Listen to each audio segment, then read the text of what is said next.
Hey, back again. This is a session on hydrogen, green hydrogen with particular focus. But, you know, what we're really concerned about is emissions here. A little bit of a discussion. It's about the opportunity for rapid transition with green hydrogen. In a bunch of sectors, we have a challenge. We have very high carbon processes or high greenhouse gas processes, such as shipping, steel, cement, etc. We need to find solutions. When I've shared a panel with my friend at the Japan Iron and Steel Federation a couple of times now, they've been talking a great story about 2050 green steel. But what they're talking about is also 20 years of introducing gas to replace really high carbon coal and coke as a transition. Yikes. Because under our models to get emissions down 50% globally, we can't afford this transition period. If we build 20 years of gas and rely on gas for 20 years, we will blow out all our numbers. So we need to be thinking about how else we can get through this. Well, actually, it looks like there's a solution, a potential solution, which is if we leapfrog past the gas solution that many of the incumbents in the industry have been talking about, and this includes, by the way, the Chinese iron and steel industry. Despite very interesting developments around green hydrogen, the majors like Baowu Steel and Hebei Iron and Steel are planning on gas as a transition from coal to eventually hydrogen. If we can shift to high volume, low cost green hydrogen, or blue hydrogen if necessary, but there's a few caveats there, then we can avoid the gas problem and all its problems of methane leakage from the supply across the supply system. And really, you know, gas is like a shot of adrenaline into the world's climate. So it's not a good solution. Better than coal, but not good enough given the drastic reductions we have to achieve. So that's the discussion today.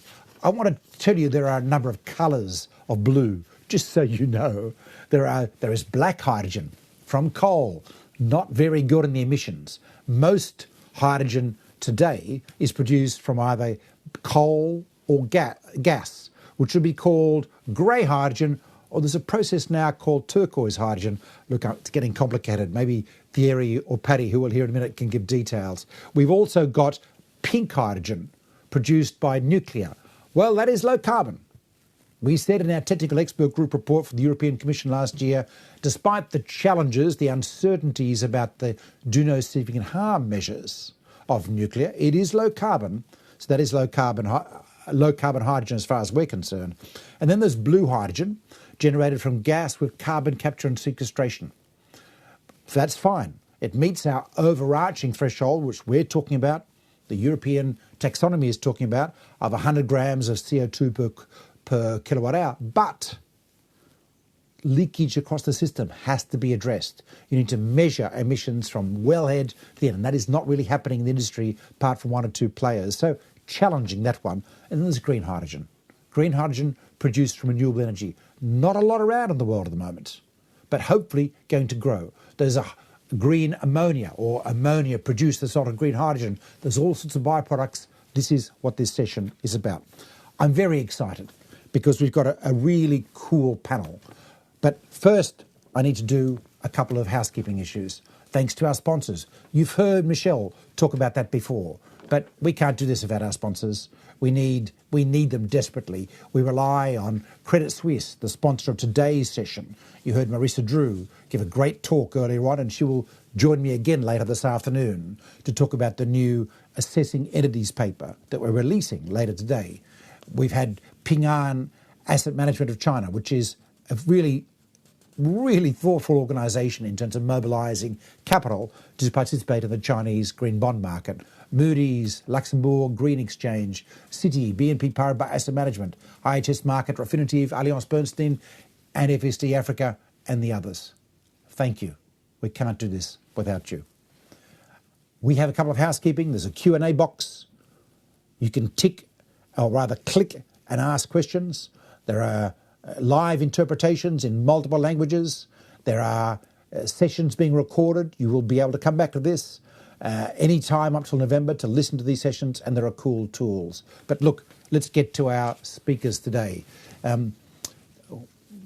We're missing a name there, so I'll start off with my guest who's agreed at this stage to join us, very late stage, because diaries are crazy, Paddy Padmanathan, who is the President and CEO of ACWA Power, which is, I think, now the largest private sector power provider in Saudi and probably MENA. Paddy can confirm that or not, but whatever, it's a massive company.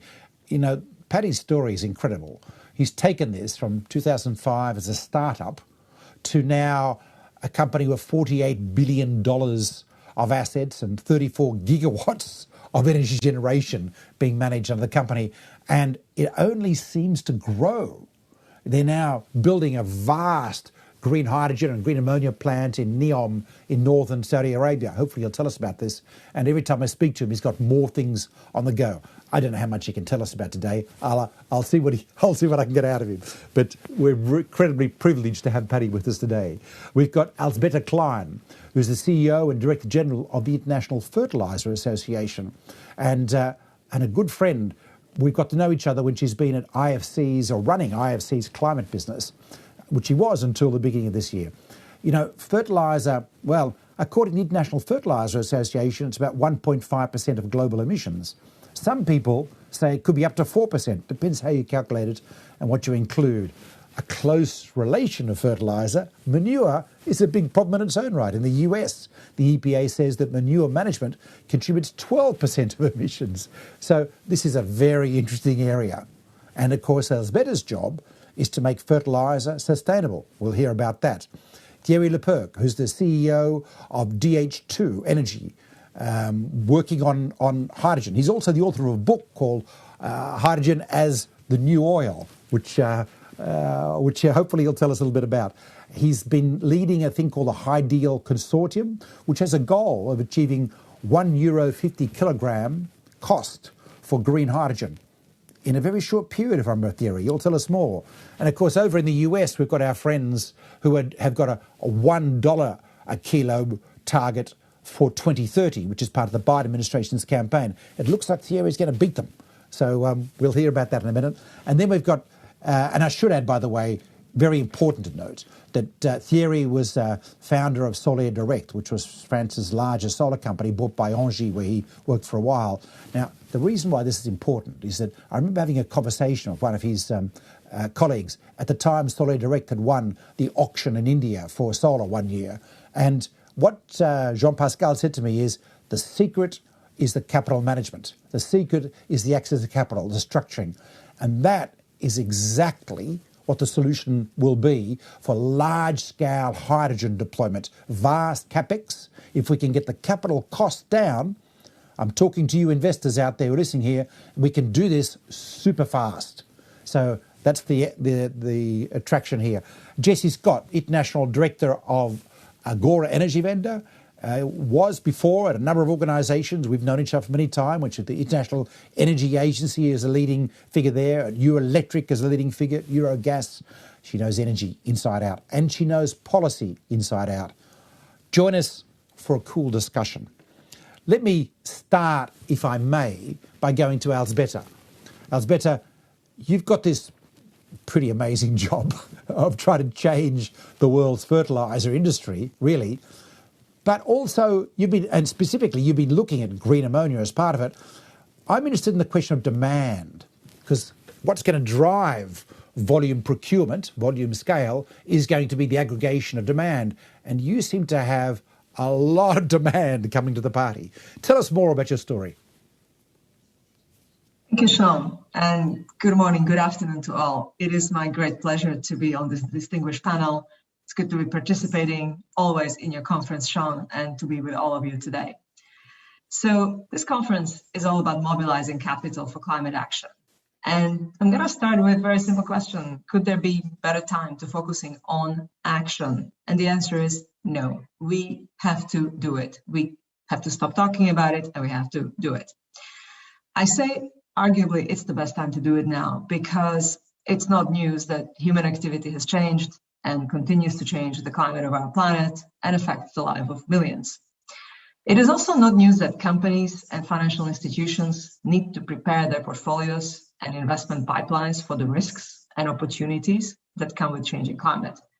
And it's also not news, and you highlighted it, Sean, in your opening, that it takes good financial structuring, good financial instruments, innovation, new business models, and partnerships to operate in such a world. So we know what we have to do. The problem is clearly defined, and the scientific evidence is sound. Unlike some other problems that we are solving today in the world, such as the pandemic, we have a privilege that we have actually defined our problem quite well. We know what the issue is. We just need to solve it. But somehow this year actually feels quite different. And it's perhaps because those of us who live in developed economies are seeing the effect of climate change in our communities, in our cities, much more often than we have seen in the past.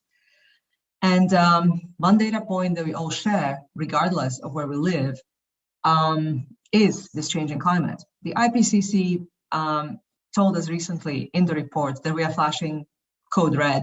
And there lies the opportunity and the pressure to defend our license to operate, whether we are financial institutions, whether we are companies looking for good returns and market share in a greening and circular economy under the scrutiny of shareholders and stakeholders, or we may be in a hard-to-abate industries from the carbon perspective, such as mine, the fertilizer industry.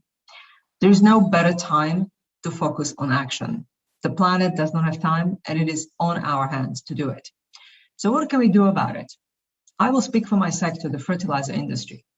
The International Fertilizer Association, which I represent, is the only global fertilizer association with about 400 members, with a mission to promote the efficient and sustainable production, distribution, and use of plant nutrients. And this mission plays a critical role in feeding the world sustainably. This year, our membership took a position to reduce greenhouse gas emissions associated with production of nitrogen fertilizers by at least 30% per ton by 2040. We are accelerating our industry's transformation to more sustainable practices. My discussions about sustainability with the CEOs of our member organizations around the world focus on science, on technology, on innovation, on bringing business models and financing solutions to scale. And in the next few minutes, you'll hear a lot about the scale, because the scale is the key to make it happen. So this brings me to the topic that I want to talk about, which is innovative paths for mitigating climate change and associated investment opportunities. Hydrogen is at the core of the fertilizer production. Ammonia, one of the building blocks of all modern-day fertilizers, is produced using hydrogen as a feedstock. The production of ammonia accounts for the single largest end use of hydrogen, accounting for about 55% of all hydrogen consumed globally. The development of green hydrogen is a really exciting one. If the world is able to successfully unlock production methods for hydrogen based on renewable energy, it opens up the potential to transform several hard-to-decarbonize sectors and reduce or even remove their environmental footprint. Let me take you to an example, which is example of commodities. Commodities are one of the areas where progress on reducing carbon footprint has come a long way. It is quite intuitive when you think about what it took to bring your cup of coffee or other commodities such as cooking oil to your kitchen this week. Sustainability certification programs help off-takers, food producers, and consumers measure and disclose the carbon footprint, carbon cost, and the effect on local communities of those commodities. Still, reporting standards face technical challenges, as we all know, and, for example, Scope 3 emission tracing, what happens further along the supply chain, needs a lot of work. The fertilizer sector is an example of a hard-to-decarbonize sector, however. A fact not many people know is that it holds the keys to solving some of the challenges involved in producing green hydrogen. At IFA, we believe that the fertilizer industry is well positioned to be the enabler of green hydrogen, and I'm going to briefly tell you why. As I mentioned, ammonia is one of the building blocks of the fertilizer industry. Hydrogen is used to produce ammonia via the so-called Haber-Bosch process, the famous process that turns air around us into bread. The invention of Haber-Bosch process in the 1900s facilitated the development of agriculture to where it is today by making nitrogen fertilizers more widely accessible to farmers. What many people don't know today is that ammonia has a potential to be used as a fuel source. Hydrogen is most commonly produced and consumed in the same industrial process without being separated.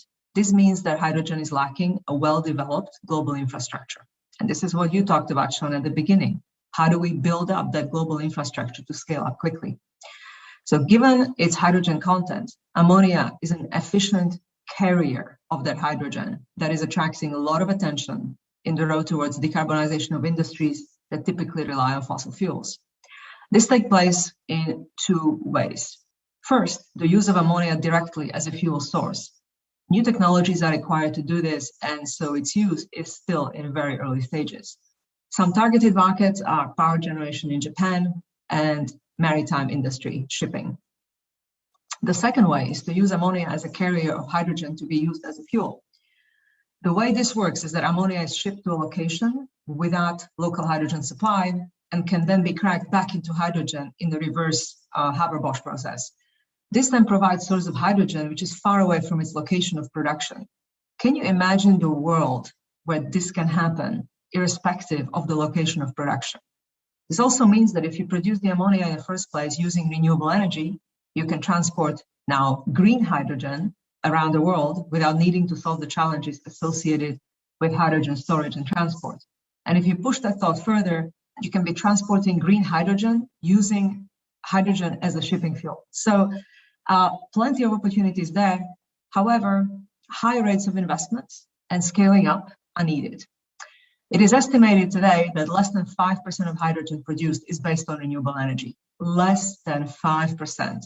The rest is produced using fossil fuels, oil, natural gas, and coal, with the shades that Sean highlighted in his opening. The process of converting fossil fuels into hydrogen is referred to as gray or brown.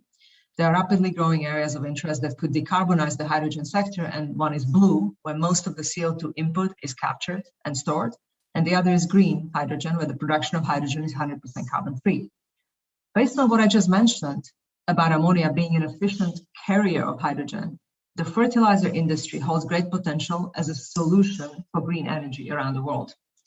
But the biggest hurdle in reaching this potential is scale. The current size of the global ammonia market is about 180 million tons, of which about 20 million is traded. This amount pales in comparison to the potential size of even the most conservative green ammonia scenarios.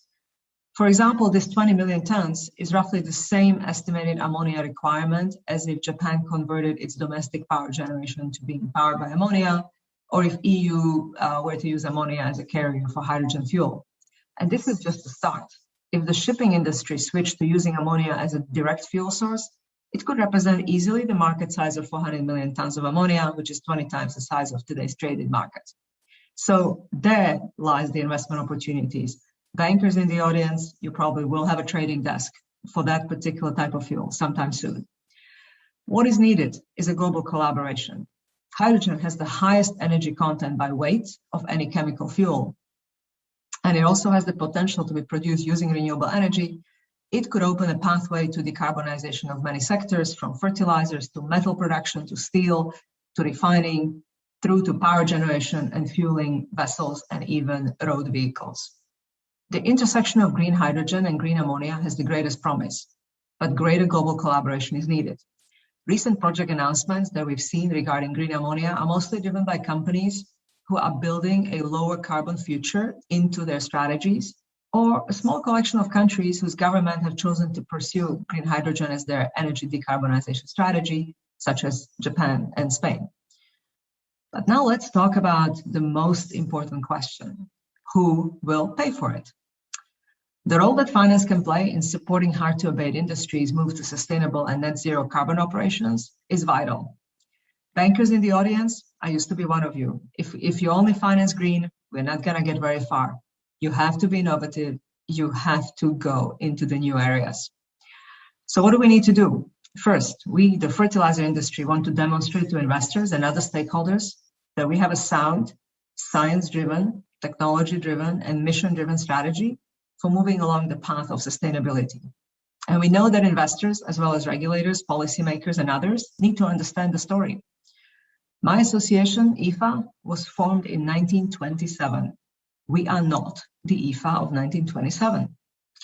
Second, our industry is keen on partnerships that can bring new technologies or new applications of existing technologies to scale. This is where public and private partnerships can make a difference, such as industry, research, and regulatory dialogues and programs. On the financing side, investors with a high risk appetite and innovative guarantee products, or those who have room for longer tenors on their books or patient capital, can back new technologies or novel application of existing technologies. To sum it up, we have a typical burning platform for change. Business leaders, policymakers, pressure groups, and consumers are all engaged in climate discussion, and technologies are available, if not yet applicable on the economic scale. Finance has a vital role to play for our future by working with industries from agribusiness to transport to support their sustainability transformation. So here's my call to kickstart this conversation between us. We need to get out of our individual industry boxes and build industries of the futures at scale. Thank you, Sean. Over to you. Scale is the key. Thank you, Alzbeta. Fantastic remarks. Paddy, I'd like to go to you. I was going to go to Thierry because he's got a great story, but you've also got the ammonia story, which I want to bring in now after Alzbeta's, I'm going to say, electrifying comments. Tell us a bit what you're doing in Saudi and in other countries just to get us going. Then we'll drill down a bit. Over to you, Paddy. Thank you. Good day to everybody. Delighted to be with you. Fantastic panel. Thank you. And so let me sort of give a quick introduction. We are a company that is entirely focused till very recently at power generation and desalinated water production. And in fact, we remain focused at power generation, desalinated water production. Headquartered out of Saudi Arabia, we operate in 13 countries across 3 continents, 64 assets that is contracted to produce 41 gigawatts of energy and 6.5 million cubic meters of desalinated water. However, in the last 18 months, because we are so heavily involved in renewable energy and in the markets that we operate in, we have been able to bring the cost of renewable energy down, solar and wind, to below a couple of cents per kilowatt hour. In fact, we have contracts where we're down to very close to 1 cent per kilowatt hour when the resource is available. We started getting involved in looking at the ability to produce green hydrogen using the electrolysis process. So, look, I think all of you, I'm sure, know that electrolysis is Stone Age process, very well known. It's not rocket science. However, electrolysis was hardly ever used for producing hydrogen for a very simple reason. It is a very energy intensive process. And the cost of and what was the point of using fossil fuel based energy, turning it into electricity, and then putting it through an electrolyzer when there was another way of doing it, directly taking the fossil fuel and producing hydrogen. So that's why electrolysis kind of got left behind. But the minute we started to be able to produce renewable energy for 16, 17 odd hours between sun and wind for these kind of cost levels, and don't forget, the real cost of producing electricity, by the way, using fossil fuel, pretty much across the world as an average, is 5-6 cents per kilowatt hour. So look at the phenomenal difference. All of a sudden, the ability to produce green hydrogen using the process of electrolysis becomes really cost competitive. So we got directly into it. We formed a partnership in Saudi Arabia with NEOM, a new region that is targeting to define the future way the world will live in a harmonized, decarbonized, waste minimization sort of way.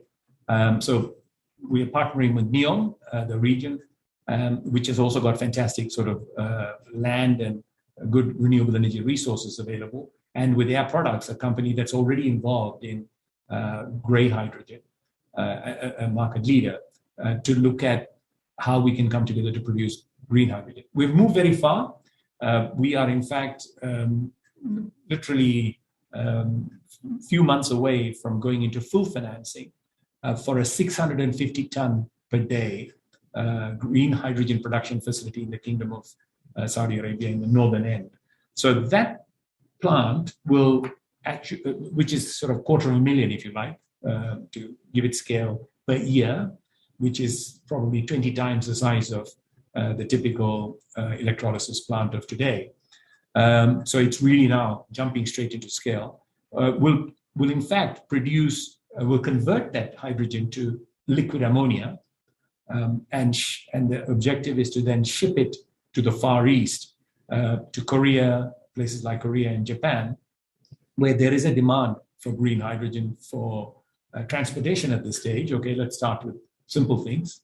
And so we will take the liquid ammonia to those places and recrack it and put it into fuel cells and supply it into the transportation sector. So that's the effort that we are involved with. So it's a very energy intensive process. So this 250,000 tons per year of a green hydrogen production facility is going to consume just over 4 gigawatts of renewable energy between solar and wind, 4.4 gigawatts of renewable energy. And it is very capital intensive as well. It's going to be investments in excess of $6.5 billion US. But what we can see though, and we are doing it simply because it does make financial sense. Amazingly, okay, thank you very much to Japan and Korea for having an incentive system in order to get the transportation going using hydrogen. So we are able to capitalize on that.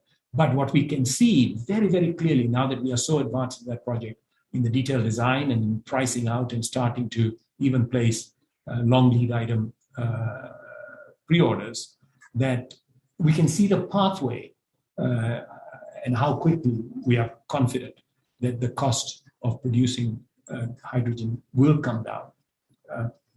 It's not rocket science. It's exactly the same way of wind and solar and your smartphones and the televisions. We will end up, except that rate at which costs will come down, we are confident will be much faster. So first project, we're very excited about it. I think it's a matter of months before it goes into full construction. We've already given limited notice to proceed. There's quite a lot of work that's already ongoing. And that will then showcase what is possible. We're excited about that.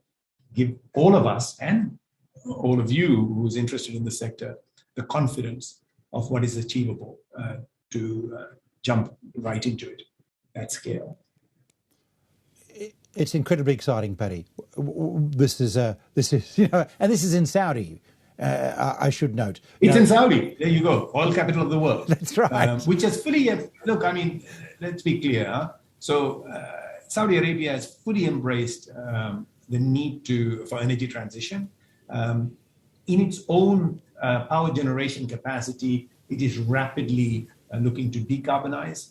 It has already, beyond commitments, it's already placing contracts. We're already dispatching some renewable energy. There's a hell of a lot of other capacity that's in construction. So all of that is pretty much underway. So the Saudis' sort of clear path or commitment and action is to get at least 50% of the power generation capacity into renewables by 2030, completely take oil out of power generation by then, and also start introducing renewable energy into things like desalination.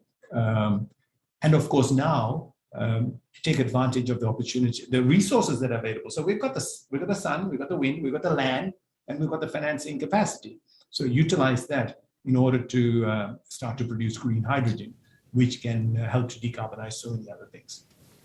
For export, as well as starting to look at how to consume internally for transportation, for industrial consumption, for chemicals, for all the other things as well. The theme of today is transitions.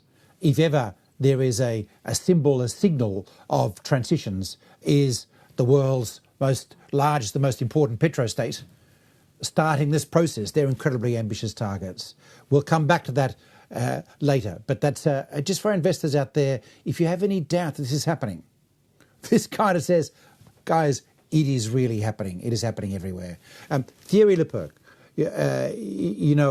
Thierry, I became a fan when I started reading your comments in the media about your ambition. I'm thinking, yes, Thierry, go.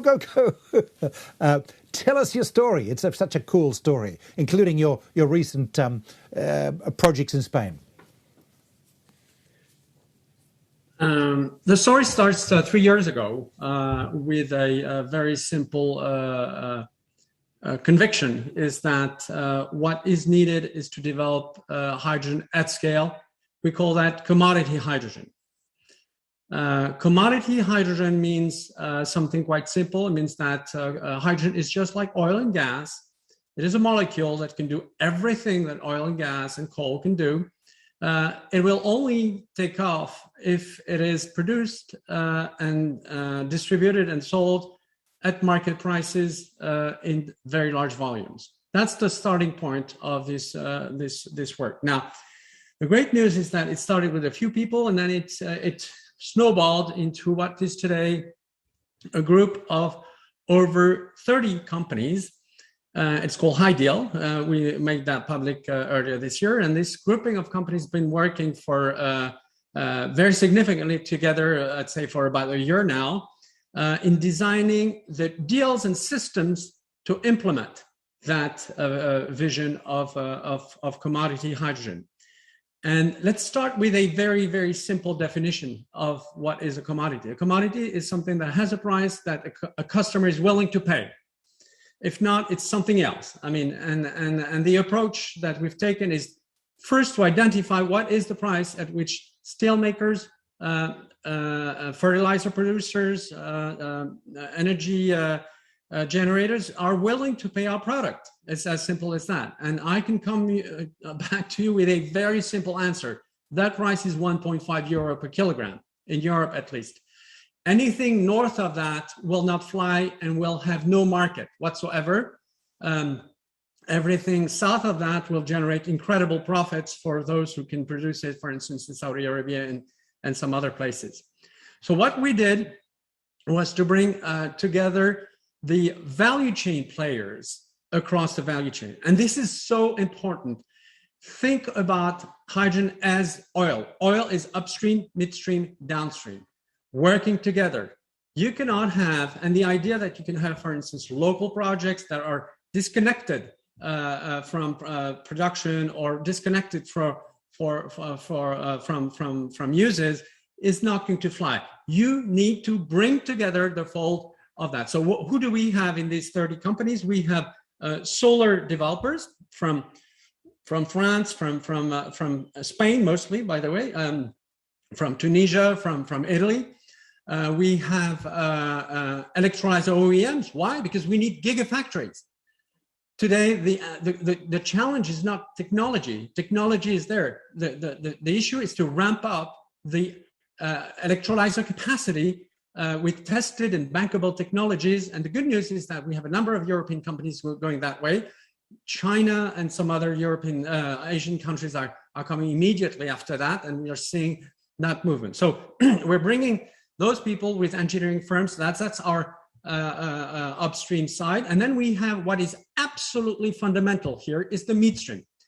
The oil industry doesn't live, the oil and gas industry doesn't live without midstream. In our case, we have 6 TSOs, among the largest in Europe, which are part of our grouping. Why? Because you need the pipes and the underground storage to bring the product to customers. And then we have the large steel makers, the chemical giants, the power producers who are absolutely necessary to buy that product. And there again, if you come up with a price that is not 1.5, they'll say, sorry, I won't buy anything from you. So this is where it starts, and this is what we are doing. Now, obviously, the great thing about Ideal is that it involves finance. We have been lucky enough to have some of the largest infrastructure funds working with us, some of the largest banks, including the European Investment Bank. And what is this translating into? The first stage of what we were doing was to design the contracts, the HPAs, the financing agreements. Let's be very, very concrete. The development agreements and then implement them. And just what Paddy was saying, what is being done in Saudi Arabia, we're doing it now in Spain. And we've moved, the project is not yet public, but what I can tell you is the first hub, it's 9.5 gigawatts of solar, 7.5 gigawatts of electrolyzers will be announced soon around an industrial complex in northern Spain. Why a hub? Because we are going to have the solar and hydrogen production in Spain in very, very large quantities. We're going to have the transmission of that through pipes that connect those installations in the Spanish flatlands to northern Spain, and then we have the supply to industry there. All of this is vertical integration with different players. We are going to raise money, by the way, and there's a message to the financing community. This is a joint venture. There again, I'm not at liberty to make it public with the players, but we will be raising 4 billion euros by Q2 of next year. 4 billion, that includes 1.5 billion in equity. We're confident we can get it there because we already have in a joint venture key players who have the capacity to invest that kind of money. So the message here is quite simple. It is happening, and this is the fundamental message. It is happening. Finance is essential. Bankability is the key to all of these things. So banks and investors will be involved in those projects. Think about today, what is the oil and gas industry today when you finance, for instance, an LNG liquefaction plant, it's $25 billion. And we're talking about things which are going to be more or less of that size. Now, what Paddy is doing in Saudi Arabia is of that size. What we are doing in Spain is of that size. What we are going to see is these kind of projects, then again, that integrate upstream, midstream, downstream, and bring finance on board with one keyword: bankability. Bankability means tested technologies, means bankable players all across the thing, and good counterparties. It means steady cash flows based on sustainable business models. Then again, let's not talk about the climate. You know what? Let's forget about the climate. We've talking too much about the climate. Let's talk about business. And I think what we want to talk about here today is an incredible business opportunities for investors and banks, with, there again, those players getting together, putting together the right projects, and raising the billions which are going to be needed to implement those projects. Great comments. Thanks, Thierry.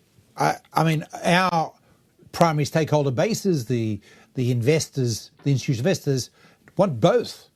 They need sustainable returns. They need good returns because they've got to pay Jessie's pension when she finally retires in 40 years' time. But they also want to be able to address the long-term risks that they face around climate matching assets and liabilities as a result of climate action. So what you're giving them is the best of both worlds. It is about business. I take your point about let's talk about business. And if you're not talking about business, they're not going to listen. But from our perspective today, we do want to make sure that the climate agenda is there. And Jessie, you've been involved in various commission discussions. We'll come back to Thierry's view on this later. But I do note that Paddy was talking about the importance of incentives in South Korea and Japan to kickstart demand. Now, with the reducing cost curve, that's going to be probably a short term. But, the solar industry changed globally because Germany brought in a feed-in tariff in 2001 and led to large-scale demand. Thank you, Green Party, for doing that. They may be in government again soon. We saw China pick that up with huge volume aggregation and contracts at a relatively high price, which drove the price down. And now we've seen the extraordinary reduction in the cost of solar. Of course, as Thierry proved in his work in Solid Direct, it isn't all about the production, the cost. It's actually about the financial structuring, which is a critical part of any kind of HAPEX solution. But just from European policy perspective, what do you see as the intersection between this agenda that's just been laid out by Alzbeta and Paddy and Thierry so eloquently and the challenges going forward? So, Sean, good morning, good afternoon to everybody. First, Sean, optimism.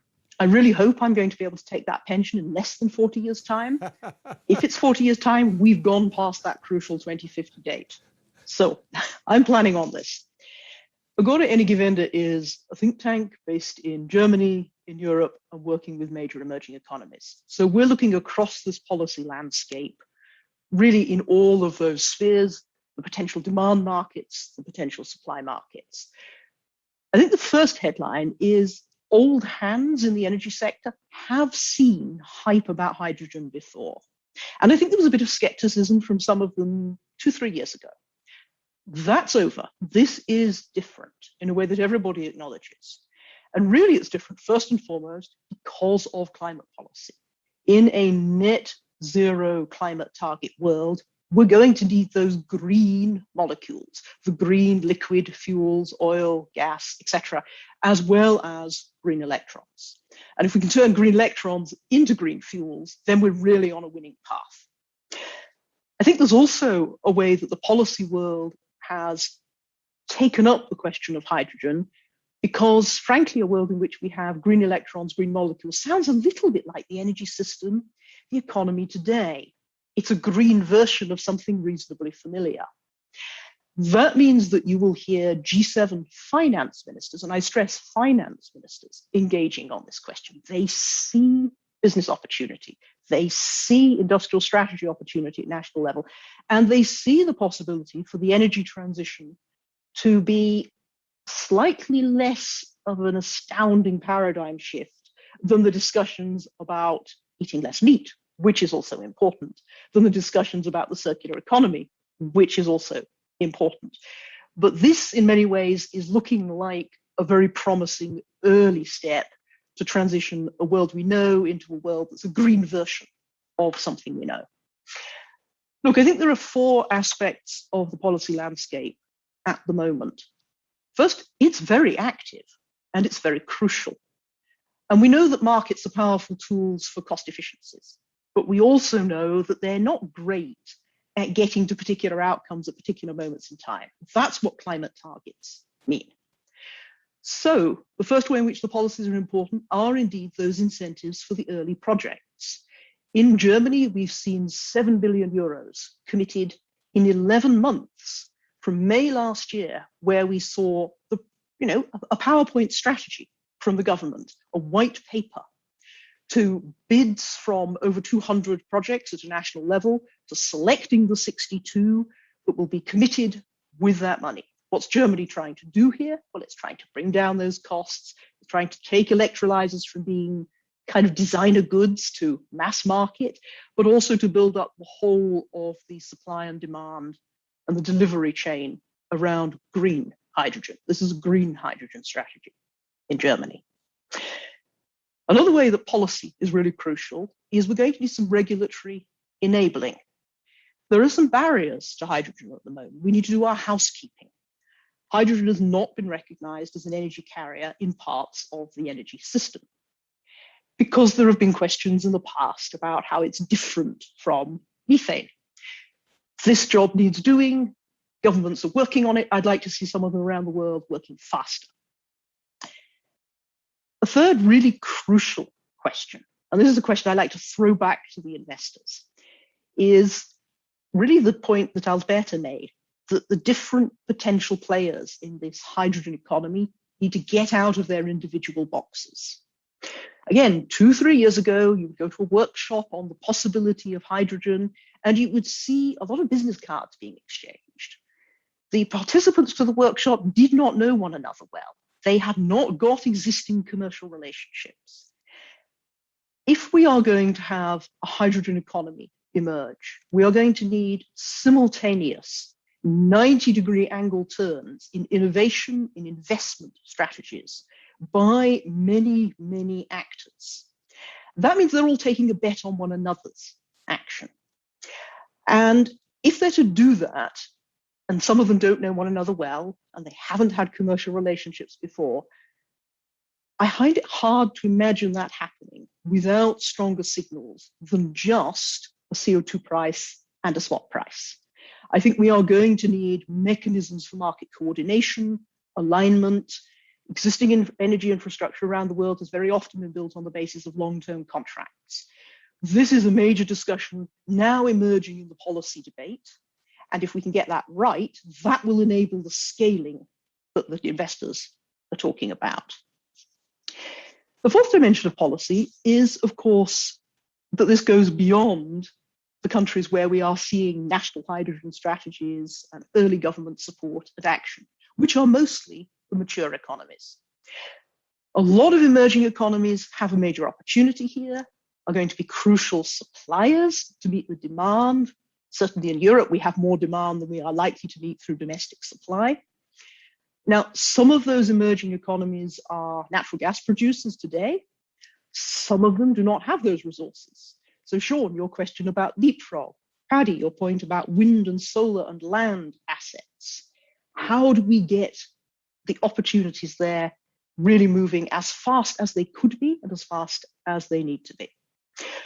One example, Agora Energiewende, my think tank, has done a study with IHS Markit, who spoke yesterday at this conference, looking at scaling up hydrogen production and use in South Africa, support a net zero carbon transition by 2050.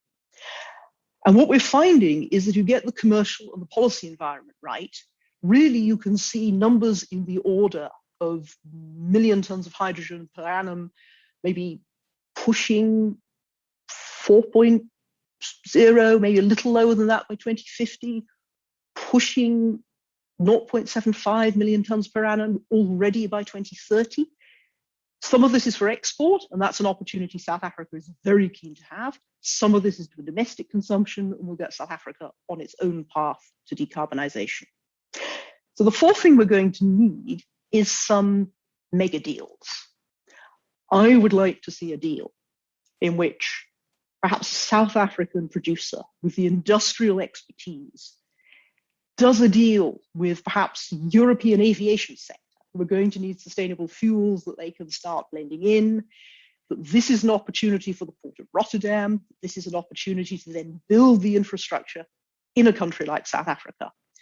And if those deals with big multi-annual contracts, with clauses about sharing the benefits as the prices come down, can be signed, at that point we are actually getting to scale.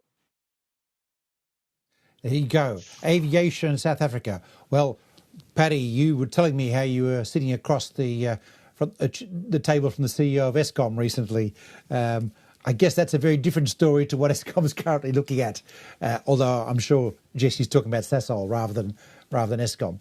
But we do need to grow these ideas. I know I had a conversation recently with the Ministry of Finance in Chile, who, as you know, has got a government program to promote green hydrogen. They're very keen on attracting all sorts of actors there. They will love your words, Jesse, about that, and they will be saying, bring it on, let's have some conversations. How do we generate this, though, and how to make this happen? You're all doing mega deals. Question is, can they be even more mega going forward? Thierry, I want to ask you first, what's the step to scaling up, given the lessons you've got and given you're bringing a huge deal to market in the next stage? I'm curious about your views about the regulatory policy environment, noting Paddy's comments about the benefits of South Korean and Japanese incentives as an example of a policy development. And I'm also very curious about something you threw at me the other day, which was around coal industry and coal-fired power, and whether there's an angle to work in with states that are in coal-fired power. A friend of mine, Dr. Marjun, who leads China's green finance, is currently working in Inner Mongolia, looking at strategies for shifting the population workforce into a green path. And Sinopec just announced the big green hydrogen project in Inner Mongolia. But those two things haven't been put together yet in China. Over to you, Thierry. I think The thing about subsidies, I'm going to be very frank. Our customers don't want subsidized hydrogen. It's as simple as that. They're willing to accommodate subsidized subsidies for the transformation of their steel plants, and they're very much in demand for that. They don't want any subsidized hydrogen for one very simple reason, is that subsidies can go away overnight. And if you have invested as a steel maker massive amounts of money into a DRI facility, and suddenly your supply goes away overnight because subsidies go away, you're dead. And this is a risk that these people will not take. And also they know that they're in a value chain. Today, let me take the steel industry. Today, when you have Daimler-Benz and Volvo who are saying, I want zero carbon steel in 2025 to make zero carbon cars in 2025.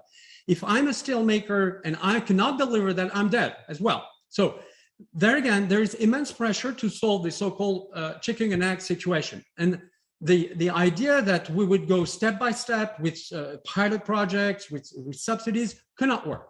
And it will not work. And the good news is that there is an alternative path, which is to bring all the players, what Paddy's doing, what we're doing, all the players, and to do it at scale immediately. And this is where it changes everything. And what I can tell you is that from 2025, with this project, which I mentioned, we need to deliver 200,000 tons in northern Spain in 2025. That's what we have signed. It's a signed agreement.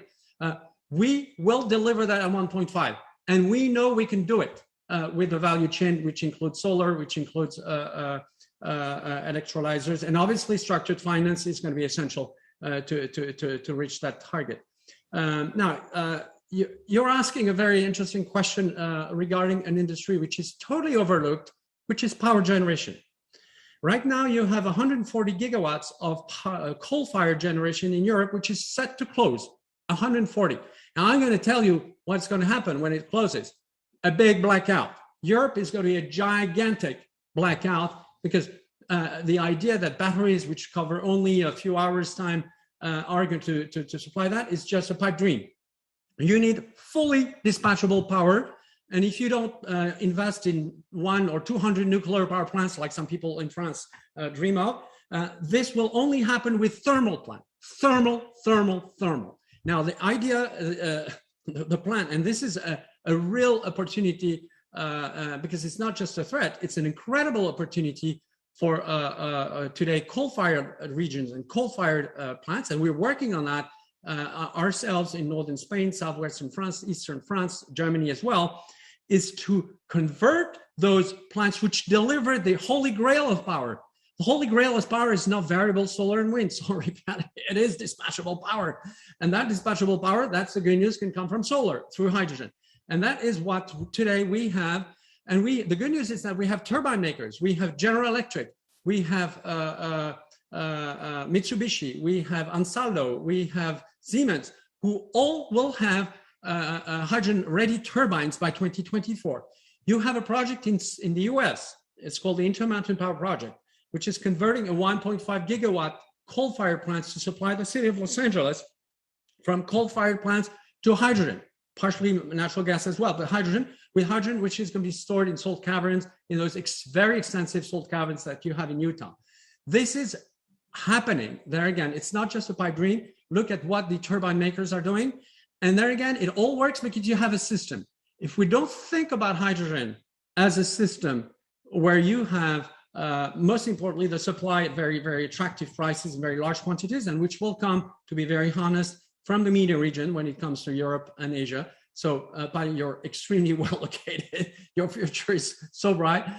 But by the way, the future of NEOM, and we'll have time to discuss at one point, maybe, it's going to be piping that hydrogen directly, as was suggested by Peter Thierry and some others, piping it from Saudi and from NEOM in particular directly to Europe through Egypt. That's the plan. This is where those projects need to happen.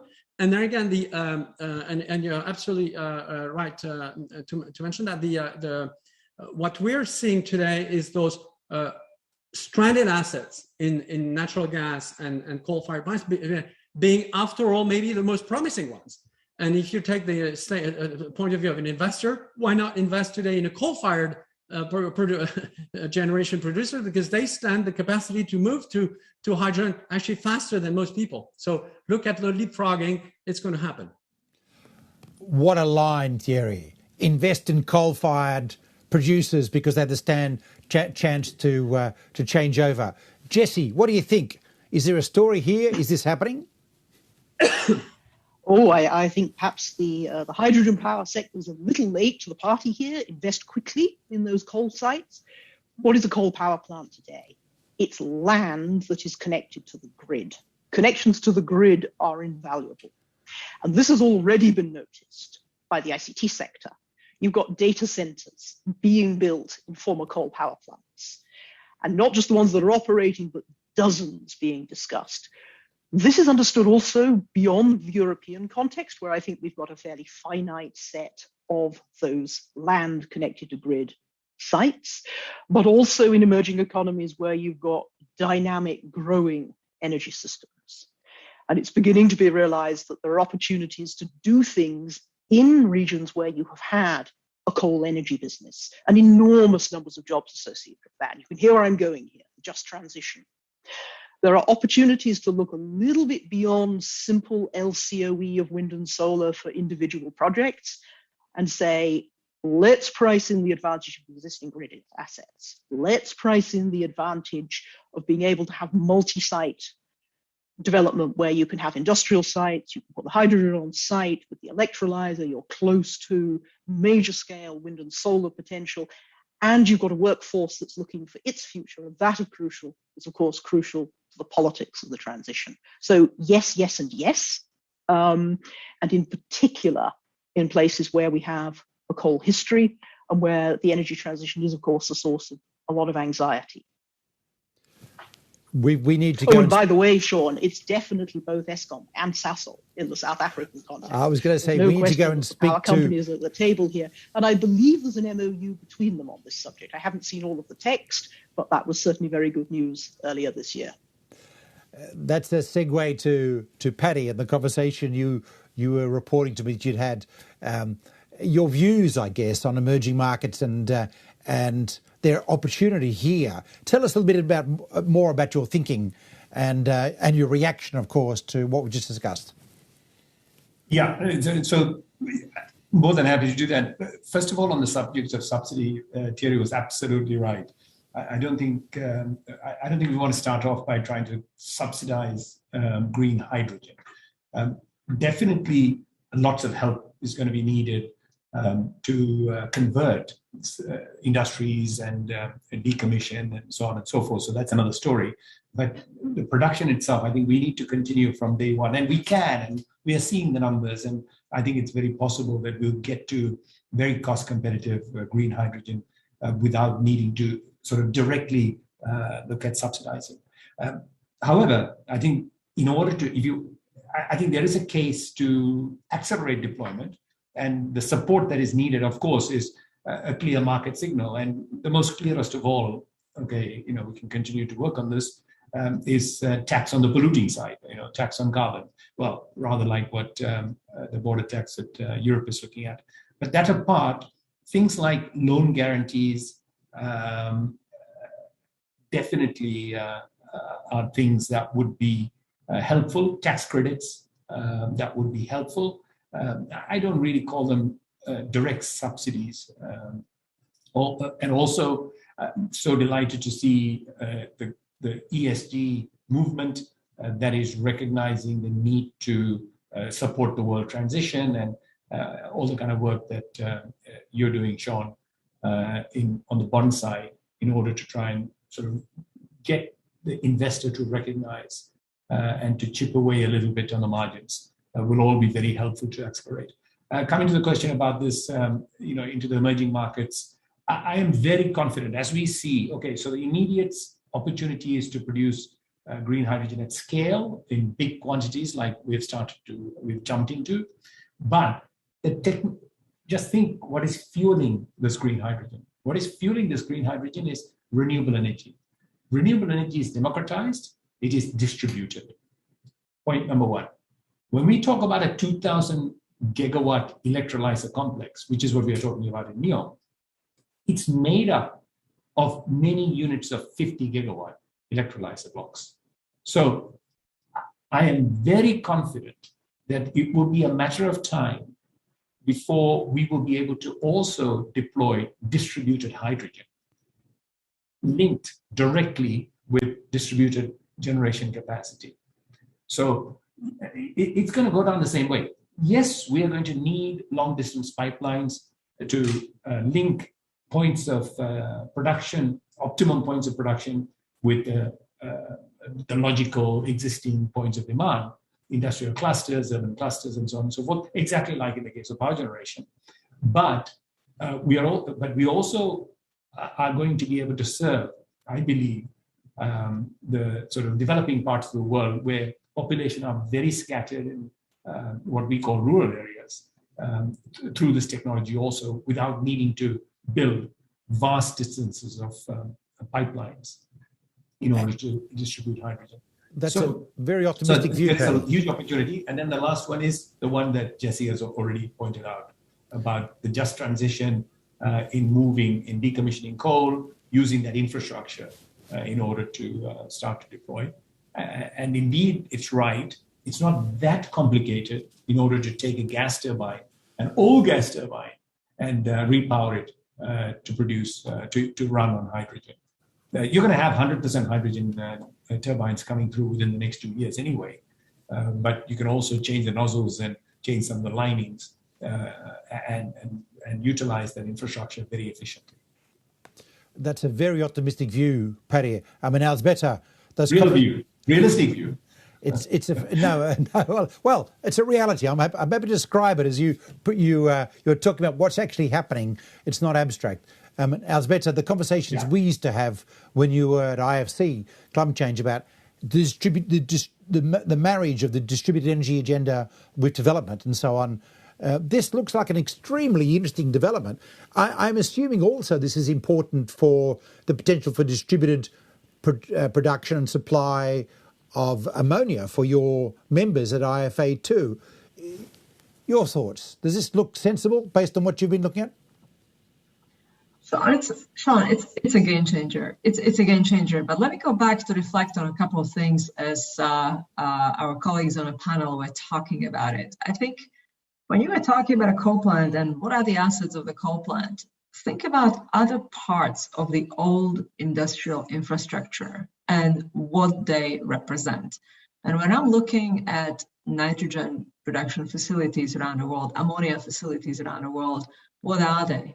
It's an industrial land connected to an amazing infrastructure, oftentimes a port infrastructure, land infrastructure, grid, and everything else. So the value of the site that can be instrumental in the conversion of the industries of yesterday to industries of tomorrow are not in the space of definancing them, but rather repurposing those facilities, starting to look beyond the industry box and looking at what those assets can produce tomorrow. So that's just something that I was reflecting on. The second thought, and we are well aware of it in the industry, there is just not enough solar and wind installed today. And so the question is, what comes first, right? Chicken and egg? Do you want to just build up a whole lot more solar and wind before you can do the transition, or you do it simultaneously? And I think the answer in this panel is that it is coming simultaneously. We do need to build up renewable capacity and we need to move on hydrogen. So I think it does come together, but there is, when we look at the scale of what is needed for green hydrogen, we know how little has been done. And for those of us who are working in solar, Paddy and others, you've got an amazing future ahead of you because the numbers are just staggering. So that's the second thought I had. And the last one, mega deals. We need a scale. We do need a scale. So out of my 400 plus members, several are already in a process of building green ammonia facilities, mainly in developed countries today. And they are still not at the scale that I would consider, fully commercial, mainly because the prices are not there yet. So whatever it gets, whatever helps to get us to scale is going to be essential. And I think Jesse mentioned contractual underpinnings, contractual obligations, so that we can have bankable projects, long-term offtakes, long-term contractual obligations. Again, it all helps financing. It all helps to get it funded. I think we need to, we cannot wait for one and do the other. I think that the scale of the issue that we have in front of us today, the scale of the problem, is that we need to go simultaneously. There is a lot of parallel in this world and the pandemic world. We are doing a lot of things at the same time, and we don't have time to wait. So what comes first? Can we do bankable contract? Yes, we should. Can we do long-term offtakes? Yes, we should. Do we need to build up more renewable capacity? Yes, we should. Do we innovate on technologies? Yes. Are we extremely selective in what we are funding just because there is a bad name to it? No, we need to look at what are the underlying assets that help in the transition and finance those assets. So, Sean, just a few provocative thoughts to get us going. Jesse, can I ask you about this idea of aggregation in contract, long-term contracts and so on? We've had this conversation before about how we can get volume, but you've mentioned to me that in the competition policy within the European Commission, there are some challenges here, aren't there? Tell us more about that and also what the path forward might be. Okay, I'll come to that, but I want to say one word more about the wind and the solar, the question Alzbeta has raised. If we're going to build that chicken and egg, enough to then run the electrolyzers. One interesting finding that's coming out of early projects in the really wind and solar rich environments, places like Australia, but also out of modeling for other countries that have those kind of resources, is that there is a case for massification of your wind and your solar build beyond what you would need for the power sector, beyond what you would need for the electrification of end uses using the power sector, to the scale that you are building to power electrolyzers. Not just because you want the product from those electrolyzers, the green hydrogen, but also because the great challenge of wind and solar has been that it's not dispatchable. Grid integration of variable renewables has preoccupied many of us for the last 15, 20 years. Actually, if you have a lot of electrolyzers running flexibly up there with the wind and the solar on the supply side, balancing that variability on the demand side becomes much less challenging. So deploy electrolyzers rather than smart washing machines. Deploy electrolyzers, and this will enable some of the role that we are expecting to see around the electric vehicles and smart charging to be less crucial, less early. Sean, your question on really market design. This, I think, is a preoccupation in Europe. The energy system is undergoing 3 simultaneous revolutions, and those revolutions have synergies and tensions. There's been a revolution of market liberalization, and in Europe, that came first. There's a decarbonisation revolution, which is obviously driven by an existential need to meet climate targets, but needs a lot of policy. And there's an exogenous revolution coming through the digitalization of the economy, rolling into the energy sector. That original market revolution, which instead in Europe has come first, in North America has come first, has created in some places market frameworks that really are very much focused on spot markets. Then you put in a carbon price. The challenge is that this is not how we built the major energy infrastructure that we're actually running today in those markets.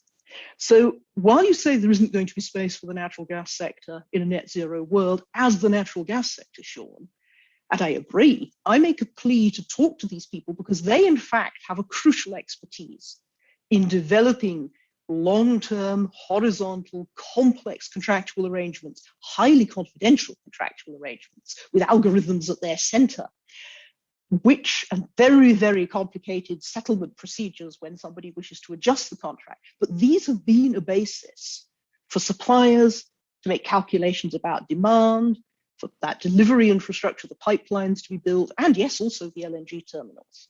Let's talk to the natural gas sector and others about that expertise. Then let's look at how far some of the market design, particularly in the more maturely liberalized markets, may actually be creating us barriers. And I could go into the EU detail, but I'm not sure for a global audience that we should go there. This repurposing of infrastructure and making common cause with the gas infrastructure industry is a very interesting point. I've got a meeting coming up in a couple of weeks with the Polish utility sector. Jesse, I need you to come along with me and have this conversation. We'll talk afterwards. Thierry, in your work, how much are you looking at the repurposing and this question of repurposing infrastructure to facilitate what you're doing versus building new infrastructure? And then, Paddy, I might ask you, given you're doing greenfield and NEOM, but not everywhere, what do you see in terms of a global landscape? Thierry first. Oops, sorry. Sorry, How much are you repurposing? How much are you repurposing infrastructure? The repurposing. Do you need to? The repurposing. Let's start about gas infrastructure. This is interesting because we started first by saying most of it is going to be repurposing, and there's a European hydrogen backbone plan which has been laid out with 40,000 kilometers by 2040. What I can tell you is that actually, when it comes to natural gas, we're going to build most for the project I'm mentioning, because the engineering has already been, basic engineering has already been done. We're talking about building next to existing pipelines, because that's it's going to happen too fast to repurpose existing pipelines. The natural gas industry or market is not going away immediately. So if you want by 2025, which is like 4 years from now, to be delivering hundreds of thousands of tons to a site in northern Spain, you need to rebuild a dedicated infrastructure. But the good news is that you're reusing the right of way. So it's not starting from scratch, certainly not. Hence the fact that it can happen very fast. And then again, I would like to insist on these piping issues because the midstream is absolutely fundamental. If we don't think midstream, we're not going to connect the massive capacity, which is in North Africa and the Middle East, for instance, to Europe. It's not going to happen either in further east. Australia needs to be connected by pipes to Southeast Asia, and this is the only way it's going to be able to take off. Now, what I'm saying about repurposing, it's more of asset retain. Now, if you're owning coal-fired plants right now, you're not really going to repurpose it. You're going to close it.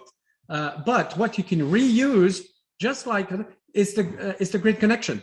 By the way, you can reuse the employees as well. So after all, they might not, because I'm not sure we want to transform them in all coal plant workers into yoga teachers or computer specialists. And I don't think this is going to happen. So at the same time, so what you're saying is the incredible opportunity for those players. This is a financial opportunity, actually more than a technical one, just to reuse these assets, which is, as Jesse mentioned, the land, the grid connection, and then to deploy those businesses right now. The opportunity, I'm going to mention it, the opportunity today, the market, so the power market in Europe is over 100 euros per megawatt hour. If you're able to produce dispatchable power in that market for the next 20 years, this is going to be an incredible business model. So there again, think about all these coal-fired generation players, including in Poland, as you mentioned, Sean. There's amazing opportunity for them to repurpose their businesses that way, and which is more than, again, repurposing business models and repurposing infrastructures. I'll mention as well DRI with steelmaking. It's about significant investment, about 1 billion euro per unit. But what we know about steelmakers, the ones we're working with, they want to convert their whole capacity to DRI. Every single steel blast furnace to be converted to DRI. So what we have today is really a conversion play. And look for, as investors, look for those companies that are neglected because they're coal-based, because they're so carbon-based. They are, or at least some of them, are going to leapfrog. And leapfrogging is where you make a killing financially, rather than going after very expensive companies that talk a lot about hydrogen and will, in the end, lose. I won't put any names, but there again, I would be much more comfortable, as far as I'm concerned, investing in a coal-fired generator than investing into an industrial gas company. Thierry, music to my ears. Jesse, we're going to pick that one up. Paddy, speaking of leapfrogs, from a gas company to a renewable energy company to a hydrogen company, your thoughts on what you've just heard? You're mute. Oh, sorry, I'm mute. I was going to say that's pretty much what we have done. We started out as a company focused in power generation, and rapidly we are transitioning to. So by 2030, our carbon on our footprint would have reduced by 50% emissions, and by 2050 we are expecting to be completely carbon neutral. In fact, most of my assets by 2050 will be renewable energy. Because that's where the world is going. Coming back to this repurposing, so I think Thierry is absolutely right. There is an opportunity to the extent that we need to do it, because companies like Snam runs a very large part of the European gas pipeline network. So I think, in fact, 2 years ago, Snam managed to show how they could inject 20% of hydrogen into a gas pipeline, an operating gas pipeline, and deliver it to a pizza factory in Italy. So without doing anything spectacular or anything very specific to the pipeline itself. And talking to Marco Alvera, he seemed to be very confident that that can get increased to possibly as much as 40% without massive amount of adjustment to the network. Now, that's good because there's a hell of a lot of infrastructure. But I think immediately, in order to look, so the focus should be on how quickly can we bring the costs down. And the way we're going to do that is by doing it at scale. And it's going to be then at the point of consumption, you're going to use it, or you're going to put a dedicated pipeline to another point of consumption from the optimum point of generation.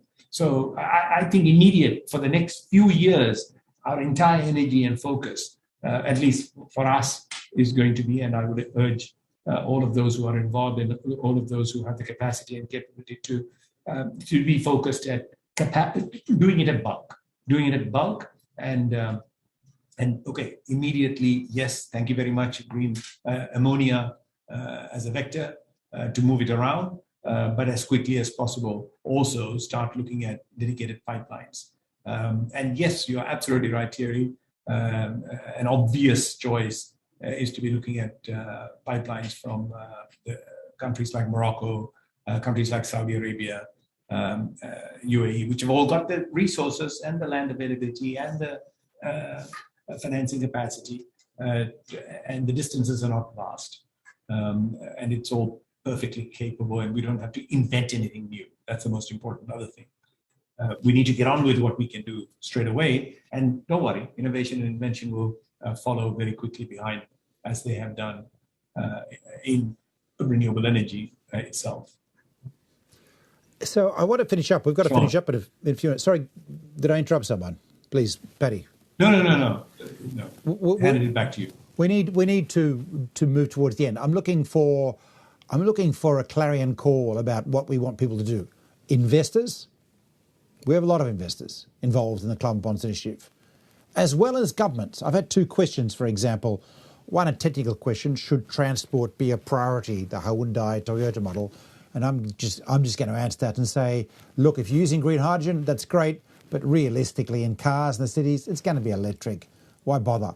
But long distance transport, we've got Italian railways, German railways trialling hydrogen fuel freight trains at the moment. There's a lot of scope there. Maybe even long-distance cars, but we sort of don't care in a way, as long as it's low carbon in everything. So the market will sort that out, and there'll be competition in some sectors, but in electric vehicles and cars, that's going to win there, and other sectors. The second question I've been asked, and you might want to make a comment about this, is do we need to see national strategies for hydrogen, like the German strategy, or in terms of what they've done, as part of government signalling the path forward, going forward, putting aside for a moment the questions, Thierry's comments about the nature of government engagement in this sector. So it's a question for you to think about. But I think what I really want to end up is, how do we take this forward from here? We've got a very clear message. Thierry said if we can get €1.50 a ton of kilogram price. Kilogram price. A ton, that's the next ton. A ton will be a few years further along the ride of green hydrogen. This will be the game changer, and you're going to deliver that in an extraordinary short time frame, Thierry, which is because it's currently, I think, about 10 euros a kilogram in Europe or thereabouts. So that's a big change with change. Of course, we've got the Americans now starting up a moonshot program to achieve $1 a kilogram by 2030. And, I have to say, I think they will do it in the US. I think it'll happen there before, especially, Thierry, if you're successful with your next range of contracts. We've got this idea of leapfrog. I'm going to frame it as leapfrog past gas, because a lot of the industries are now saying, it's going to be very hard. We'll get there eventually. We're just going to build a lot of gas in the meantime. Unfortunately, that means a lot of emissions. So the leapfrog is essential for climate change. And what you're saying is, yes, leapfrog, we can do this. So that's a really critical message to take out there, but above all, it's scale. And so when we come down the future, and this is a question especially for you, Alzbeta, is what's the next step to generate these at-scale contracts? You've mentioned that a couple of your members are building small plants, but they're small. They're not big enough yet. Can we see aggregation of contracts amongst multiple IFA members to do a deal with Paddy to deliver around the world, or whoever it might be? Is that the next step? Do we start the negotiations next week? Tell us, Alzbeta, first. What's the future look like here? What have we actually got to do to achieve on the vision that you've outlined so eloquently?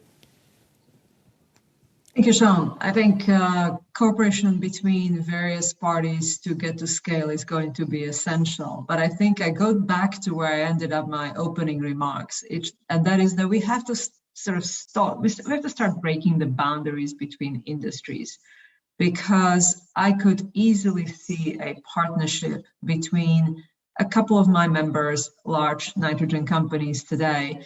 And by the way, some of them already renamed themselves to be energy companies because they see themselves as energy companies rather than fertilizer companies. And I can see partnership between them and companies such as Paddy's and infrastructure builders to start really thinking through what it takes to bring this fuel to Europe, for example. The second part is we need financial institutions, and I think this is actually a call for all of you bankers in the audience. Sometimes it's hard to get our heads around these new technologies and what it means, and know that the long-term contracts are not there, and know the offtakes are not, structured the way I would like to see it, because you've seen it in gas and other fuel. But we have to get there. We have to create structure that finance feels comfortable coming in and start working on it. And the third leg of this dilemma is innovation and technologies. We have seen a couple of startups. We hosted a conference a few months ago, Smart and Green. We've seen startups that are trying to produce ammonia on the farm. So rather than having, ammonia produced in say, Middle East and shuffled around the world, there are some startup companies that are doing it on the farm. And you basically have a small solar on a farm, you crack it on a farm, you have a distributed ammonia on a farm. And then you can take it from there, whichever way of chemistry you want to go. So innovation and technology is the third one. And I'm an optimist. I think the world knows how to innovate, and we have shown over the past 18 months in the pandemic that we know how to innovate. So if we could engage the finance, the innovation, and break the boundaries of industries and stop thinking about boxes and start thinking about a system of all the players that are going to make it happen, and use platforms such as you, Sean, Climate Bonds Initiative, and others to bring us all together to make it happen like you're doing today. That is this way the progress lies. Thank you. Paddy, what do we do and what do you need? So the most important thing for the investors to recognize is that this is not rocket science. This is really, really, really tried and tested Stone Age technology. Okay, that's the most important thing to understand. Number two, you're going to find, even through these first projects, and these are, 250,000 tons is my first project, that the price at which we are able to deliver is going to become, you're going to start to see it coming down to such a level that it's essential service, energy. Okay, so the minute we can bring that down, therein is your security. So yes, long-term offtake contracts, the ones that we are so familiar with is terribly critical. But once we can bring the cost down to the kind of levels at which it becomes impossible to switch off, so you can start to not so get paranoid around these long-term, the need for a long-term contract, particularly if the offtake on the other side has also invested significantly in some asset which is going to rely on this energy. So it's a very, very compelling value proposition. I invite people to spend the time to understand it and participate. That's the only way you're going to move forward. And for our audience out there, it's worth noting that ACWA has already done a certified climate loan and is looking to do a whole bunch of certified climate green sukuk. We want to see more, Paddy. We're very keen on this. And of course, maybe out of Thierry's work, we will see the similar thing to bring it to come into the green bond and the green loan market. But Thierry, the agenda, how do we do this going forward? You've already done, or you're about to release and launch. But the bigger picture. Just one word about something that you mentioned, Sean, on mobility. We see a tsunami coming for trucking, not cars, trucking. Look at those companies like Hyzon Motors and some others which have listed. Today, with our 1.5 euro per kilogram hydrogen delivered in Spain, we're going to be able to kill diesel in Spain in 2025 with the trucks of our good friends from Hyzon. And this is an industry that can shift overnight based on TCO, total cost of ownership. So watch out for this. Market-driven change doesn't mean that government doesn't have to do things. We need governments to give us permits for the project. We need to facilitate the government to facilitate the regulation for those assets. And one word about how it's going to implement consortiums. We've had a brief discussions of how it's manageable. There is an example in France, which was very successful, which is the Excelsior Consortium. 25 large companies entered into a contract, in that case with EDF, for an 800 megawatt project that was 10 years ago. Very large power producers secured 40 euros per megawatt hour power for 25 years. I can tell you these guys are jumping of joy today because they signed that contract 10 years ago. The bankers loved it. Why? Because it was financed with 2.2 billion euros of non-recourse debt based on the take-or-pay contracts. So there is a model. It passed the European Commission, by the way, 10 years ago. It is the key to bankability. It's not just one buyer, etc. Let's bring buyers together, not the government, buyers together. France, in this case, which is often late, showed the way with that Excelsior Consortium. It is, for me, the real model because it's the ultimate in bankability. When you bring together 25, we'll see if we can do that in hydrogen, 25 off-takers together, you have something which is solid as a rock if it is based on market prices. So what we want to deliver, and this is a promise to you investors and banks, is to deliver you solid as a rock cash flows, because that's what we are in this business. We want to save the planet, but after all, we want to deliver solid as a rock cash flows. Exactly right. Solid as rock cash flows is what everyone in our side wants urgently. Now, the global sponsor of our conference is JP Morgan, the elephant in the room of banks. And we have other banks like BNP Paribas, and today's sponsor is Credit Suisse.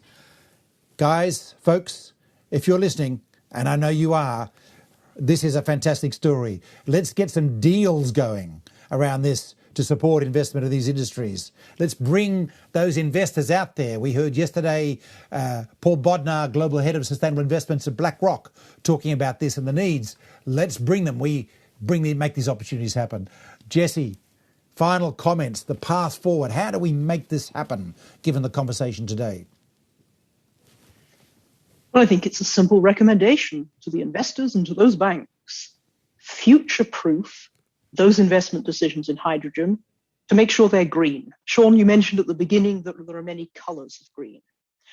At the beginning of my remarks, I said I had never seen such appetite and engagement at the senior level of policymaking right down to the detailed level as I'm seeing on the hydrogen agenda today. That is driven ultimately because I think policymakers have started to listen to climate scientists.